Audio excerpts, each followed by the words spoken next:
Quando você se referiu ao Brasil, né, eu já mencionei isso, você chamou o Brasil de um país fraturado e te incomodou muito a viagem a Salvador, conforme você me explicou. O Brasil é um país que só introduziu a palavra feminicídio em 2015. E sempre quando há silêncio, como você mostra, há, na verdade, muita contradição.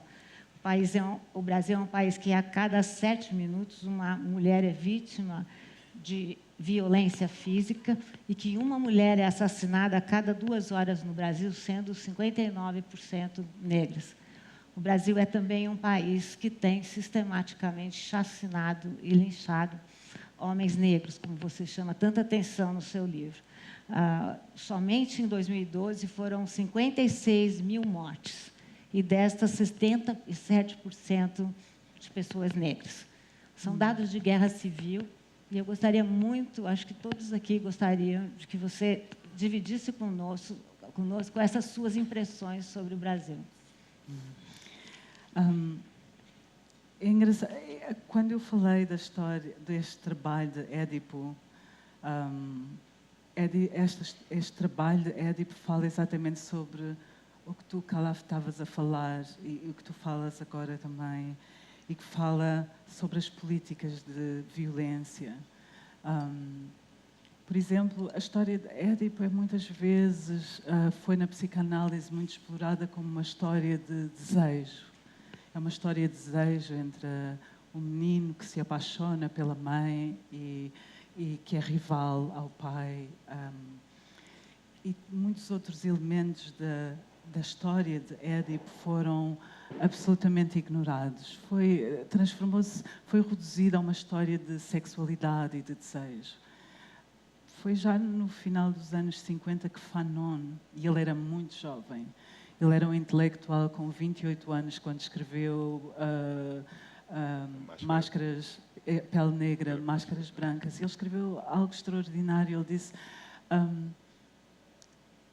o complexo de Édipo é uma invenção branca, porque o complexo de Édipo, da forma como é explicado, fala sobre o poder e o acesso ao poder.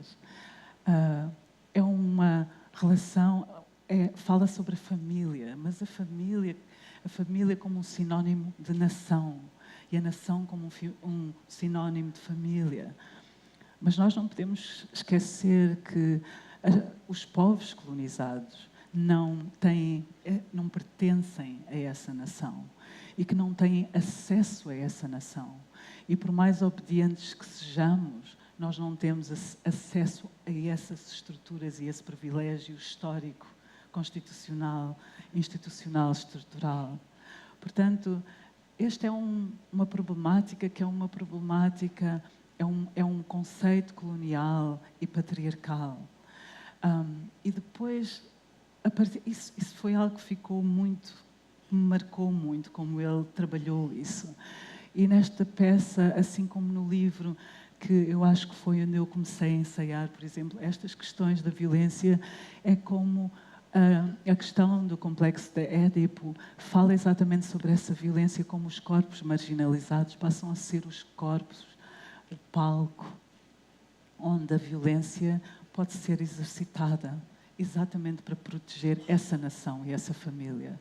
Ou seja, todos os desejos agressivos dentro da família e da nação, a rivalidade com as figuras parentais, que não podem ser exercitados, e para obedecer às figuras parentais, toda essa agressão é projetada no exterior, nos corpos negros.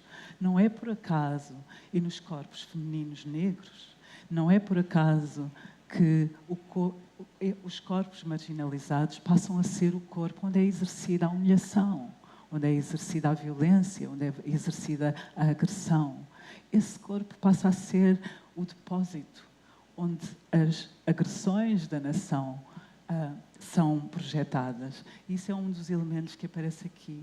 Quando eu vim pela primeira vez ao Brasil, isso tornou-se era muito manifesto e muito visível. Visível, por exemplo, na arquitetura, essas políticas de violência, essas políticas de humilhação. Uma arquitetura que constrói todo que constrói uma arquitetura com portas de frente e com portas de fundos. Uma arquitetura que, propositadamente, constrói espaços diferentes, entradas diferentes e saídas diferentes para corpos diferentes, que não se devem encontrar. Nós sabemos que os corpos que entram na frente não são os mesmos corpos que entram nas portas dos fundos. Nas portas dos fundos entram os corpos, que são os corpos serviçais, que tocam os botões, que abrem as portas, que limpam o lixo. Há um apartheid de corpos, que, por exemplo, ainda é presente na arquitetura, que é uma contradição com a Constituição Democrática.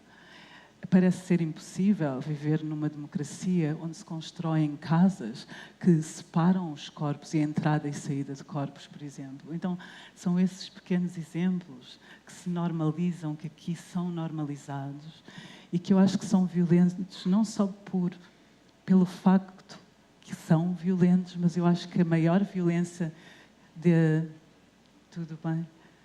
Eu acho que a maior violência de tudo isso é exatamente a violência de normalizar a violência.